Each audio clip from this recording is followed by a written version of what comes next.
Hey, Mark Rodriguez here, another video on King of Fighters 14 and some other things. Now, I was not going to make this video originally because by now it's kind of repetitive. You know, there's a new trailer almost every other week, and I mean, my opinions don't really change. I mean, I'm excited about the game. I'm just happy that King of Fighters 14 exists at all because I really thought that 13 was going to be the last one. And, you know, same old thing. I'm excited about the new characters. I'm excited about the old characters. I compare them with the picture, that leaked Twitter picture of the whole cast, and so far everything's matched up. So, I probably won't make another video where there's another trailer unless other things are happening, because in this case, there's other things I want to talk about, and it seems that everything just happened all at once, so I'm making a video about everything. It might be kind of long, I'll try to rush it along, but yeah, if another trailer comes out when something else is going on, maybe I'll do it like that, like a double topic kind of video, or if something comes out that actually contradicts the picture, the Twitter picture, then maybe I'll make a video about that. But so far, everything's matching up, we'll see what happens, but well, let's get it started. So here we got Mai Nui officially announced for the game. Same old Mai.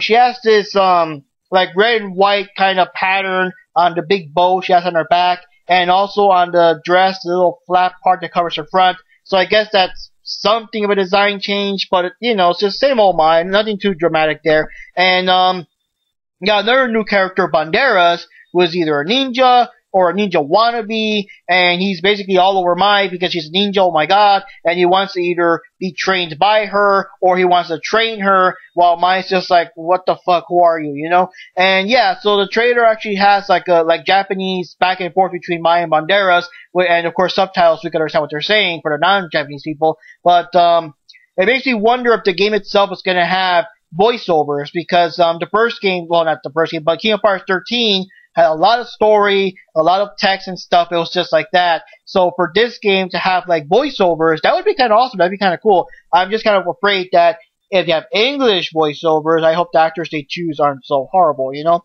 And yeah, here's the famous picture again, the Twitter picture with the whole cast. And yeah, Banderas is right there. I mean, he's there. I mean, I recognize the design. When I saw him in the trailer, I recognized him right off the bat. He really stands out. Like, the design really stands out. But yeah, he's there in the South American team.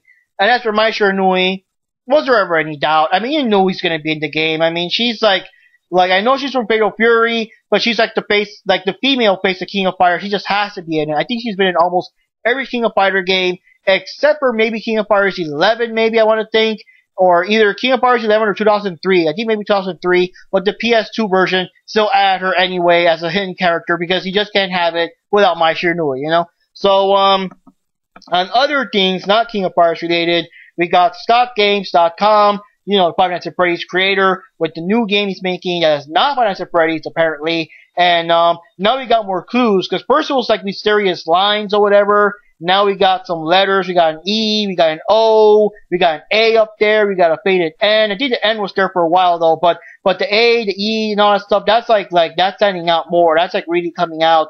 And so I guess each line is supposed to represent a letter or something. But it's still like, I don't know. I have no idea what they spell out, really. Another thing that stands out that I just noticed, like, this morning was that the word never is on the bottom of all this. Like, never. Like, it's kind of weird. Like, I don't know, like, if that's part of the title or part of a, you know, like a trailer tagline or whatever. But it's mysterious, you know? And I don't know. Like, I guess people were thinking that this could have been Five Nights at Choppers, which is the guy, the little beaver guy from the Lumber Bros, or that game was called, that FNAF made reference to and everything. So, I don't know. It could be Five Nights at Choppers. It doesn't really look like another Five Nights at Freddy's game. He said he was not going to make another one, so I don't know. But, I mean, I don't know. It could be like a whole completely different thing altogether. That's my guess anyways. But, I mean, he really loves to tease us. But I'll leave all you super experts out there, all you theorists out there, to like look at it and rack your brains. But yeah, that's the main thing. The E and everything kind of got me, but the word never down there, that also made me kind of like curious what this is all about. Now for other things, we got the new Suicide Squad trailer. My quick thoughts on Suicide Squad is I really don't know. I want to see it because I'm curious. I wish Harley Quinn looked more like Harley Quinn. I'm sorry, in my opinion, she still looks like Juliet Starling trying to cosplay as Harley Quinn. It's just, I don't know. And another thing is that everyone else seems to be so decked in armor and other such clothing, and yet Harley Quinn looks like she just busted into Hot Topic and stole her own clothing line or whatever. It's like, I don't know. I mean, she should have just dressed up as her, like, New 52 version or something. Like, I don't know. And then, like, the Jersey accent, like, I wish they kept that too. And I saw some people saying about, like, it would sound weird for her to have a cartoony voice in the movie, but it's like, well, go tell everyone in New Jersey that their voice sounds cartoony, like, no. She could have did the accent without, like, overdoing it, and, so basically they also went back and reshot new scenes to make it funnier, because apparently from the first trailer, all the funny scenes were just in the trailer. The movie itself was, I guess, more darker, more serious, more whatever, but I guess the general fan base loved how the trailer looked funny, that they didn't want to let them down to, how it is, and then you see the movie, and it's like not that funny. So I guess they went to reshoot new scenes, add more comedic humor and whatever, and one thing I noticed is that the trailer started off with the people, I guess the government or whatever, saying, like, if Superman comes and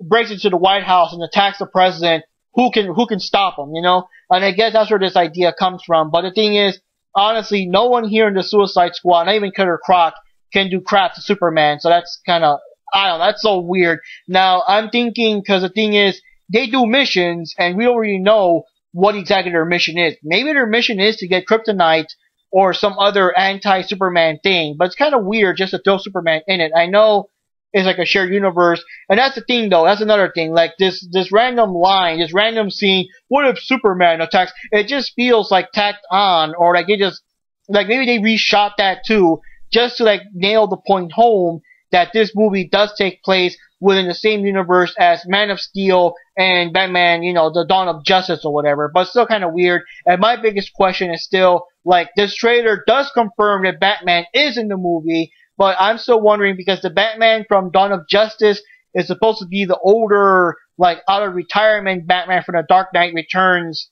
in the Frank Miller graphic novel and everything. So I don't know if this Batman is going to be like the same Batman or more Batman in his prime, which is kind of weird because I assume both Suicide Squad and Dawn of Justice take place in modern day, so I don't know how to explain that, or I don't know if it's going to be Affleck as Batman, or I just don't know. I just don't know. I'm confused, and I want to see the movie just to see it, mostly to see Harley and everything, but I don't know.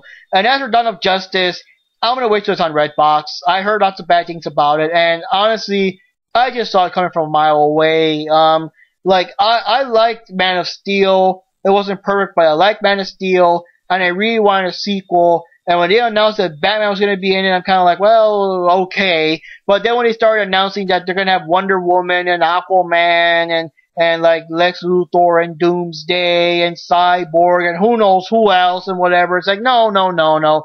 Like, they're trying to catch up with the whole Avengers thing, and honestly, from what I get from the trailers, from what I heard, the whole thing about the movie is like the people having fear of Superman being too strong for his own good. That's why Batman decides to step in. But the thing is, there hasn't been enough time for that. Man of Steel barely, like, the world at large barely met Superman near the end of the movie and everything. Like, I felt they needed like a whole other movie, like have him fight Brainiac, I don't know, but like a whole other movie to like really flesh out Superman and really build him up to be like the god savior that humanity sees him as, so that when you make this movie, it just makes more sense, And from what I heard, Superman was wasting more time trying to save Lois all the time as opposed to doing, super incredible, magnificent, world astounding feats that, put him into that place, So yeah, way too rushed. Like, don't make a movie about something that we didn't even get to see.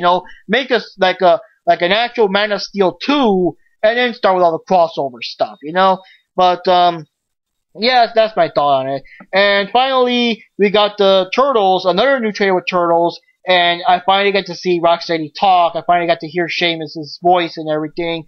And yeah, it's kind of cool. The thing that really stood out the most, yeah, they also seen about the Turtles wanting to be in some kind of Halloween party or whatever. But the thing is that now they want to make it like the same mutagen that turned regular humans into real Rocksteady could potentially be used on the Turtles to make them human. And of course, it seems that at least in Raphael's case, and I'm sure Michelangelo too, like they would want to be human so they don't have to be, you know, hiding in the shadows and being outcasts all their life. You know, basically, even in the Mirage comics, Michelangelo always wanted to just mingle with humans, and he's like a people kind of guy, you know? And, Raphael, most of his anger issues come from the fact that he knows that he's doomed to live alone, and it's just the Turtles and Splinter, and they're just gonna all die of old age or whatever, and just watch the world die around them. They'll never be anything else. They'll always be hiding or whatever. So that's where a lot of its anger comes from.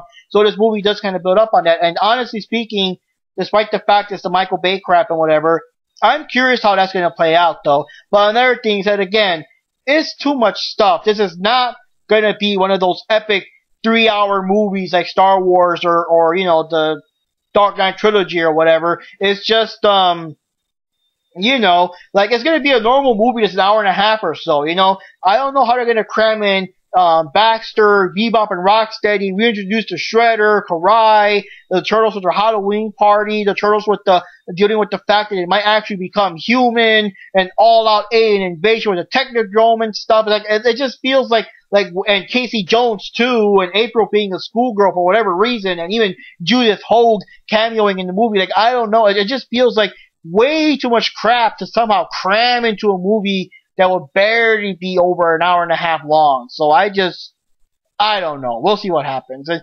another thing for people, like, when you hear my thoughts on Suicide Squad and Dawn of Justice, those are just my thoughts. If you guys think like, oh, he's just a Marvel fanboy, well, I mean, I love the Marvel movies. What can I say? You know, not all of them are perfect, but, I mean, hey, when DC does it right, like, I love the Nolan trilogy. You know, I love Batman Begins. I loved the Dark Knight Rises, and I did like Man of Steel. It wasn't perfect, but I did like Man of Steel, and I would have loved to have seen a proper Man of Steel 2 before just jumping into like Dawn of Justice like so haphazardly, you know. But yeah, I do like both things. It's just for now, I mean, I'm honestly 10 times more excited about Civil War than Dawn of Justice. For me, Captain America, Iron Man, and like holy fucking shit, Spider-Man. I mean, that just got more of my attention than Dawn of Justice. You know, that's just how it is. So anyways, guys, Mario Rodriguez here. And like I said, if anything else happens in some other King of Fighters trailer with more Planet Freddy's or any other whatever, I'll try to cover it all in one video. But I probably won't be making any videos of just the trailers by themselves, because by now, it's just getting kind of repetitive. So anyways, guys, before the video gets any more longer, Mario Rodriguez here, and see y'all next time.